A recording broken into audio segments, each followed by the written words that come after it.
Greetings of the day, मैं रवि तिवारी और आज के इस इंटरव्यू की चर्चा में हम लोग डिस्कस करेंगे, फोकस करेंगे एस्ट्रिक्ट वाले पार्ट पे। अगर कोई इंटरव्यूअर आपसे पूछता है कि कॉम्प्लेक्स पावर के रिप्रेजेंटेशन में वीआरएमएस, आईआरएमएस, एस्ट्रिक्ट जो हम लोग यूज करते हैं, वहां पे एस्ट्रिक्ट का क्या सिग्निफिकेंस है जो स्टार यूज करते हैं।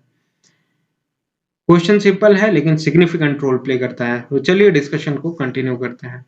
Concept of complex power, assume करते हैं कि हमारे पास एक आरएल लोड की सर्किट अवेलेबल है जिसमें वोल्टेज वी आरएमएस जो है उसका मैग्नीट्यूड है वी एंड एंगल है अल्फा, आई आरएमएस है उसका मैग्नीट्यूड आई है और एंगल बीटा है। तो जब हम लोग कॉम्प्लेक्स पावर, एपरेंट पावर जब लिखते हैं हम लोग, तो एपरेंट पावर के लिए वी आरएमएस और आई आरएमएस का फेजर मल्टीप्लीकेशन करना पड़ेगा। अब ये फेजर मल्टीप्लीकेशन है, याद रखिएगा, सिंपल मल्टीप्लीकेशन नहीं है। तो S इज इक्वल्स टू जो वी आर एम एस है उसकी वैल्यू हम लोग यहाँ पे पुट करेंगे, तो magnitude of V angle alpha, magnitude of I angle beta, दोनों का मल्टीप्लीकेशन करना है, कॉम्प्लेक्स मल्टीप्लीकेशन होगा।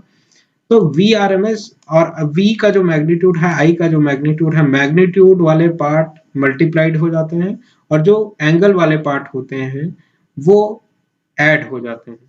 तो मैग्नीट्यूड वाले पार्ट मल्टीप्लाई और एंगल वाले जो पार्ट थे वो ऐड हो गए। अब ये एक्सप्रेशन आया फाइनली।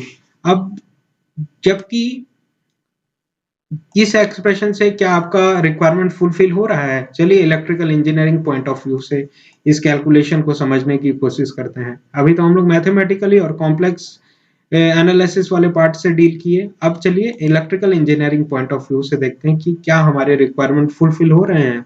तो जो वी आर एम एस हमने एज्यूम किया हुआ था वो ये एक रेफरेंस है और वी आर एम एस वाला मैग्नीट्यूड का पार्ट ये है और इसका एंगल हमने एज्यूम किया था अल्फा है। तो ये जो एंगल अल्फा है वो यहाँ से रेफरेंस से एंगल अल्फा बना रहा है जिसका मैग्नीट्यूड वी है। आई की जब बात करें हम लोग, फेजर आई की, तो आई का जो मैग्नीट्यूड है वो ये है और जो एंगल बना रहा था वो रेफरेंस के साथ वो बीटा था।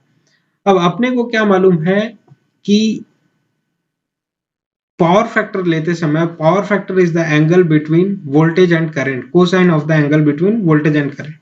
तो वोल्टेज और करंट के बीच में ये एंगल होता है, ये एंगल है जो कि अल्फा में से बीटा को माइनस करने के बाद हमको मिलता है। लेकिन अगर अपरेंट पावर हम लोग लिख रहे हैं तो कॉम्प्लेक्स एनालिसिस के हिसाब से हमारे पास magnitude of voltage, magnitude of current alpha plus beta आता है। जबकि हमारा रिक्वायरमेंट क्या है? हमारा रिक्वायरमेंट है magnitude of V, magnitude of I, alpha minus beta हमारा रिक्वायरमेंट है। क्योंकि ये एंगल अपने को चाहिए, वोल्टेज एंड करंट मैग्नीट्यूड्स के बीच के एंगल को हम लोग पावर फैक्टर एंगल बोलते हैं। ये एंगल हमारे लिए इंपॉर्टेंट है electrical engineering point of view से। लेकिन कॉम्प्लेक्स का जो हम लोग कैलकुलेशन करते हैं उससे हमारे पास अल्फा प्लस बीटा आता है। तो इस प्लस को माइनस बनाने के लिए हम लोग एस्ट्रिक्ट का यूज करते हैं जिसकी स्पेलिंग ये है। तो अल्फा प्लस बीटा को अल्फा माइनस बीटा बनाने के लिए एस्ट्रिस्क का यूज करते हैं और इसको हम लोग थीटा से रिप्रेजेंट करते हैं और जो कि एंगल होता है वोल्टेज मैग्नीट्यूड और करंट मैग्नीट्यूड के बीच का एंगल, अल्फा माइनस बीटा। तो अपरेंट पावर का जो रिप्रेजेंटेशन है वो V R M S phasor multiplied with I R M S phasor का एस्ट्रिक्ट, इस तरीके से हमारा जो एनालिसिस होता है वो इलेक्ट्रिकल इंजीनियरिंग में कंप्लीट हो पाता है। This is all about the. मैं आशा करता हूँ कि आपको सेशन समझ में आया होगा। All the very best.